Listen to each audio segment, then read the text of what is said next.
کیونکہ اگر یہ میڈیا کو فارم 45 دے رہے تھے تو یہ فارم 45 لے جائیں نا الیکشن کمیشن میں جمع کرا دیں. وہ الیکشن کمیشن کیا کرے گا؟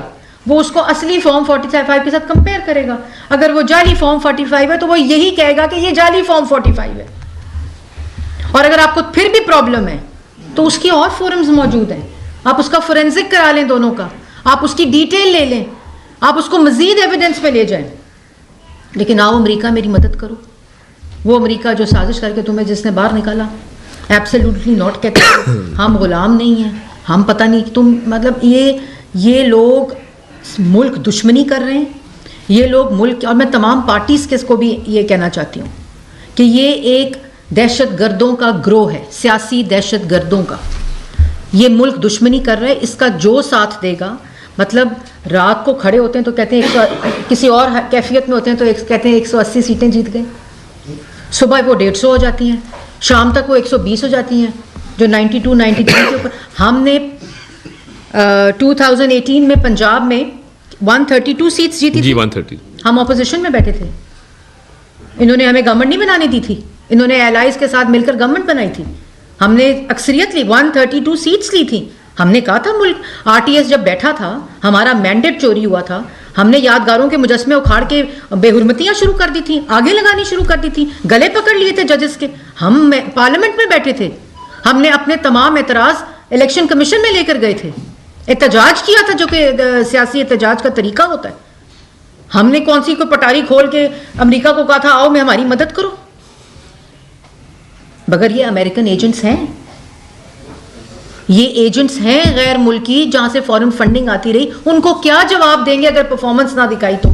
اصل میں تو یہ پورا نیکسس ہے جو انفولڈ ہوتا ہے ہر ایونٹ پہ. جی جیسا آپ بیان کر رہے ہیں اس کے مطابق تو یہ پاکستان کا جو الیکشن تھا ظاہر ایک اسٹیٹ ایکٹیویٹی ہے, جیسا بیان کر رہے ہیں اس کا مطلب یہ ایک آرگنائزڈ ایفرٹ تھی الیکشن کو صورتحال کرنے کے لیے, جس کے لیے اسٹیٹ لگی ہوئی ہے, الیکشن کمیشن ہے, سپریم کورٹ ہے, پولیٹیکل پارٹیز ہیں. تو ایک سے یہ ہیوج آرگنائزڈ یہ کرائم جس طرح آپ کر رہے ہیں, تو اس کو ادارے اور الیکشن کمیشن اس کو کیسے رسپونس؟ دیکھیں یہ آرگنائزڈ اس صورت میں ہے کہ جب جرم کرتے ہیں نا وہ پورا آرگنائزڈ کرتے ہیں, اس کا پورا آرگنائز ہو کے جھوٹا بیانیہ بناتے ہیں, وہ باہر کی قوتوں کو جوڑتے ہیں, باہر بیٹھے اکاؤنٹس کو جوڑتے ہیں, پورا ایک بیانیہ بنانے کی کوشش کرتے ہیں, اور پھر امید کی جاتی ہے کہ ہم بھی ایسا ہی کریں گے. مطلب ہم پہ اعتراض یہ آتا ہے کہ PMLN کیوں نہیں ایسا کر رہے, یا اور جماعتیں ایسا کیوں نہیں کر رہی. افسوس تو ہے کہ as a nation we have reduced to this, کہ جھوٹ بول رہے ہو تو اس سے بڑا جھوٹ بولو. کوئی اگر غلط بیانی کر رہا ہے اس سے بڑی غلط بیانی کر کے سامنے آؤ. مطلب کہ ایک ہمارا مزاج بن گیا ہے کہ آپ بات یہ ہے کہ الیکشن رزلٹ آ گئے, یہ ایکسپوز ہو گئے, ان کے پاس الیکشن کمیشن میں جمع کرانے کے لیے کچھ بھی نہیں ہے. اگر الیکشن کمیشن میں جمع کرانا ہوتا تو آج اسلام آباد میریٹ میں پریس کانفرنس نہ کر رہے ہوتے, الیکشن کمیشن کے سامنے بیٹھ کر اپنا ایویڈنس دے رہے ہوتے, اپنے کیسز لڑ رہے ہوتے, اور اپنے ثبوت دے کر کیسز کے اندر فیصلے کرا رہے ہوتے. جب رزلٹ جب اپنے پاس کچھ نہیں ہے تو وہاں جا کے میریٹ میں انٹرنیشنل میڈیا کے سامنے پریس ٹاک کر. جی اچھا یہ بتا دیجیے گا کہ آپ نے کہا جی کہ انہوں نے بیان دیا تھا کہ ڈھاکہ بنا دیں گے KP میں, کیا اس کے خلاف اب آپ حکومت بنانے جا رہے ہیں, اس کے خلاف کیا کوئی عدالتی یا قانونی چارہ جوئی ہوگی؟ اور عطا طارق صاحب سے یہ سوال ہے جی کہ فارم 45 کے جو بھی ہیں اس میں مہر بانو قریشی صاحبہ کے بھی انہوں نے کیے, ریحانہ ڈار صاحبہ بھی نقلی فارم لے کے گئی, تو کیا آپ اپنے حلقے میں جو یہ چیلنج ہے اس کو الیکشن کمیشن میں اپنی پٹیشن دائر کریں گے بلاول بھٹو صاحب کے خلاف؟ دیکھیے پہلی بات تو یہ ہے کہ جو ان کا بیان ہے اس پہ تو ان حساب کتاب, کیونکہ یہ جملے جو ہوتے ہیں یہ محض سیاسی بیانات نہیں ہوتے, یہ تاریخ کا حصہ بنتے ہیں, اور یہ کبھی نہ کبھی آپ کے منہ پر آ کر تماچے کی طرح پڑتے ہیں. تو وہ تو ان کو تو اس کی درد نہیں ہوتی, لیکن ضرور عوام کو اور ملک کو اس بات کی تکلیف ضرور ہوتی ہے. یہ وہی کیس ہے سائفر کا, یہ وہی کیس ہے 9 مئی کا, یہ وہی کیس ہے 2014 کے دھرنے کا. تو یہ سارا کچھ یہ کرتے رہتے ہیں یہ, اور تاریخ جو ہوتی ہے وہ کبھی معاف نہیں کرتی. آپ سے میں گزارش یہ کروں گا, دیکھیے میں نے جو آپ کے سامنے عرض کیا کہ جعلی فارم 45 ویب سائٹوں پہ, سوشل میڈیا پہ, میڈیا پہ چلائے گئے. جب پریزائڈنگ افسر اوریجنل لے کے آیا تو اس کو ڈسپیوٹ نہیں کیا گیا. میرے فارم 45 جو میرے پولنگ ایجنٹس لے کے آئے دیر سویر, میں صبح 6 بجے تک 7 بجے تک وصول کرتا رہا.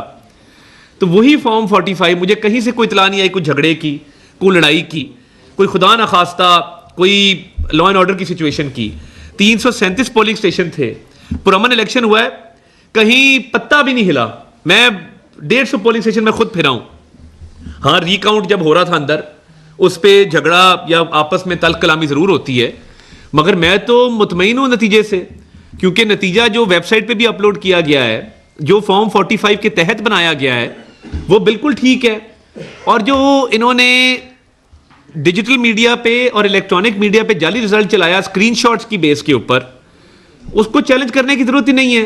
اور میرا الزام تو بلاول بھٹو زرداری صاحب پہ ہے بھی نہیں, میرا الزام تو تحریک انصاف کی حمایت یافتہ آزاد امیدوار کے اوپر ہے کہ انہوں نے اس کو مینیپولیٹ کیا. تو میں یہ سمجھتا ہوں کہ یہ جانا چاہتے ہیں بڑے شوق سے جائیں, مگر کیونکہ میں نتیجے سے مطمئن ہوں اور میرے فارم 45 میرے پاس ہیں, تصدیق شدہ ہیں, مہر شدہ ہیں, دستخط شدہ ہیں, اور اس میں مجھے کوئی ابہام نہیں ہے. مجھے بالکل کلیئرٹی ہے کہ میں نے صبر تحمل کے ساتھ فارم 45 کا انتظار کر کے تو اس کے بعد جو ہے وہ اپنی فتح کا جشن منایا اللہ کے فضل سے. اور میں انتظار کیا کہ یہ فارم 45 پریزائڈنگ افسر بھی لے کے جائے ریٹرننگ افسر کے دفتر تک, تاکہ جب کنسالیڈیشن ہو تو تمام 45 پریزائڈنگ افسر کے مہیا شدہ فارم 45 وہاں پہ موجود ہوں. تو انہوں نے جو جعلی چلائے ہیں ضرور چلائیں, ابھی بھی چلا دیں, سوشل میڈیا کے اوپر کوئی پابندی نہیں ہے, مگر آپ کا جھوٹ پکڑا گیا ہے, آپ ایکسپوز ہو چکے ہیں, اور آپ نے جو ایک دھاندلی کا تاثر دینے کی کوشش کی تھی وہ غلط ثابت ہو چکا ہے. اور ابھی بھی